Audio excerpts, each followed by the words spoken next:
10월 10일 오늘 만나 성경 말씀은 역대하 22장 7절에서 11절까지 말씀입니다. 아하시야는 요람에게 문병을 갖다가 오히려 해를 입게 되었다. 이것은 이미 하나님께서 이를 그렇게 꾸미셨기 때문이다. 아하시야가 병문안을 하러 갔다가 뜻밖에도 요람과 함께 나가서 님시의 아들 예후와 맞닥뜨리게 되었다. 예후는 이미 주님께서 아합 왕가를 멸망시키시려고 기름 부어 뽑아 세운 사람이었다.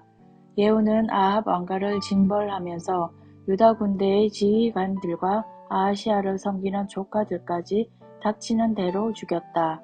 아하시야는 사마리아로 가서 숨어 있었으나 예후가 그를 찾아 나섰다.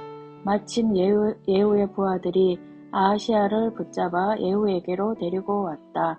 예후가 그를 죽이니 사람들은 그가 마음을 다하여 주님만 찾은 여호사밧의 아들이었다 하면서 그를 묻어주었다. 그리고 나니 아하시야의 가문에는 왕국을 지켜갈 만한 능력을 가진 사람이 아무도 없었다. 아하시야의 어머니 아달랴는 자기 아들이 죽는 것을 보고 유다 집의 왕족을 다 죽이기 시작하였다. 그러나 왕자들이 살해되는 가운데서도 왕의 딸 여호세바가 아하시야의 아들 요아스를 몰래 빼내어 유모와 함께 침실에 숨겨서 아달랴에게서 화를 면하게 하였으므로 아달랴가 요아스는 죽이지 못하였다. 여호세바는 여호람 왕의 딸이요 여호야다 제사장의 아내이다. 아하시야에게는 누이가 되는 사람이다. 아멘. 오늘 만나주시는 하나님을 기대합니다. 추석 잘 보내셨는지요? 질주하는 삶을 멈추고 자신을 돌아보면서 하나님 말씀을 묵상하는 것은 언제나 유익합니다. 오늘은 시대적 사명을 감당하는 사람들이 지녀야 할 특질들을 묵상하고 싶습니다. 북이스라엘의 왕 요람은 시리아와의 전쟁에서 부상을 당했습니다. 부상당한 그를 문병 온 사람은 남유다의 아하시야 왕이었습니다. 그때 예후라는 인물도 등장합니다. 예후는 북이스라엘의 아합 가문을 심판하시는 하나님의 도구였습니다. 하나님의 시대적 사명을 수행해 가는 자였습니다. 그는 아합의 사위 요람을 죽였습니다. 더 나아가 아합 가문과 연대해 온 아하시야도 사마리아에서 찾아내 죽였습니다. 아합 가문이야 하나님을 대적하는 우상 숭배로 심판받아 마땅했지만 남유다의 아하시야에게는 무엇 때문에 하나님의 심판이 임한 것일까요? 바로 앞 3절 아하시야 역시 아합 가문의 길을 따라 가지 않을 수 없었다. 그의 어머니가 그를 꾀어 악을 행하게 하였기 때문이다. 그의 어머니는 다름 아니라 아합의 딸 아달랴였습니다. 그 역시 어머니의 영향을 받아 아합 가문의 길을 따라갔던 겁니다. 여호와 하나님을 등진 채 풍요와 다산을 추구하는 우상 종교에 빠졌던 것이지요. 오늘날로 치면 성공과 번영이라는 가치관을 따라 사는 삶 때문이었습니다. 그의 죽음은 결코 불운이 아니었습니다. 아하시야가 북이스라엘 요람에게 병문안하게 된 것도 알고 보면 하나님의 섭리였습니다. 아합 왕가를 심판하시는 하나님의 도구였던 예후와 맞닥뜨리게 된 우연도 하나님께서 준비해 두신 신적 우발성이었습니다. 시대적 사명을 감당하는 자들에게 발견할 수 있는 중요한 특성 2가지를 볼 수 있습니다. 첫째, 하나님의 뜻을 분명히 알고 즉시 행동하는 사람입니다. 예후는 아합 가문을 심판하라는 하나님의 명령을 받았습니다. 그는 이 명령을 수행하기 위해 망설이지 않았습니다. 그는 자신의 개인적인 감정이나 세상의 이목에 흔들리지 않았습니다. 오직 하나님께서 맡기신 사명을 행동에 옮겼던 겁니다.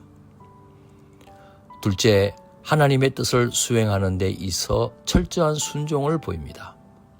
예후는 아합 가문을 멸하는 사명을 철저하게 수행했습니다. 그는 하나님께서 맡기신 일을 대충 하거나 타협하지 않았습니다.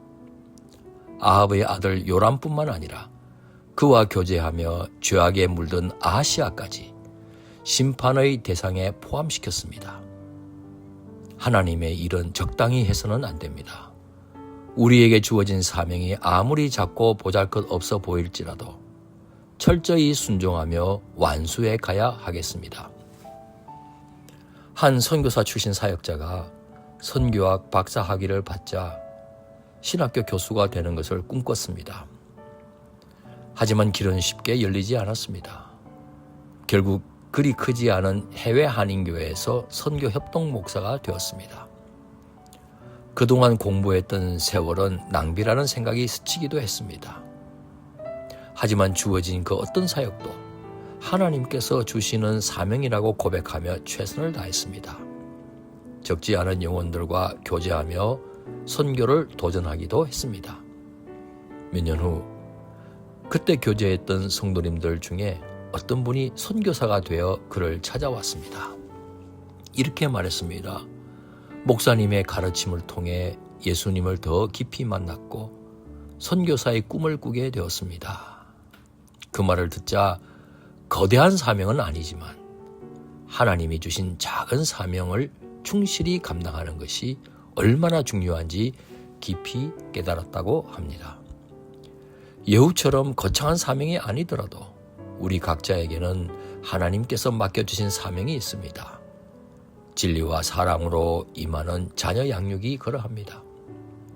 일터에서 그리스도의 향기를 드러내는 선행일 수 있습니다.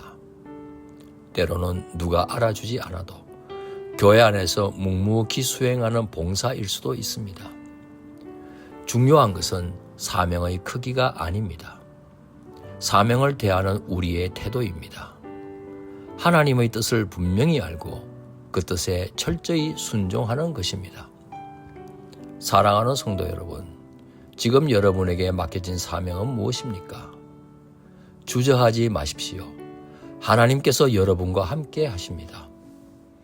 하나님께서 주신 사명에 철저히 순종했던 예후와 같은 믿음의 용사들이 되시기를 축복합니다. 기도하시겠습니다. 뜻을 이 땅에도 이루시길 원하시는 우리 하나님, 이를 위해 맡겨주시는 사명에 철저히 순종하며 행동하는 그리스도인이 되겠습니다. 감당할 능력을 주옵소서. 귀하신 예수님의 이름으로 기도합니다. 아멘. 이제 두 가지 제목으로 함께 기도하겠습니다. 첫째, 오늘의 말씀을 따라 기도하겠습니다. 하나님께서 우리 각자에게 주신 사명을 깨닫고 인간적인 계산이나 두려움 없이 오직 하나님 뜻에 순종하여 사명을 완수해가는 용기를 주옵소서. 둘째, 교회 내 공동체들을 위해 기도하겠습니다. 우리 교회의 작은 공동체들이 서로의 사명을 격려하고 함께 해주며 공동체 안에서 그리스도의 몸을 세워가는 귀한 동역자들이 되게 하옵소서. 이 제목으로 기도하신 후에 개인의 기도로 나아가겠습니다.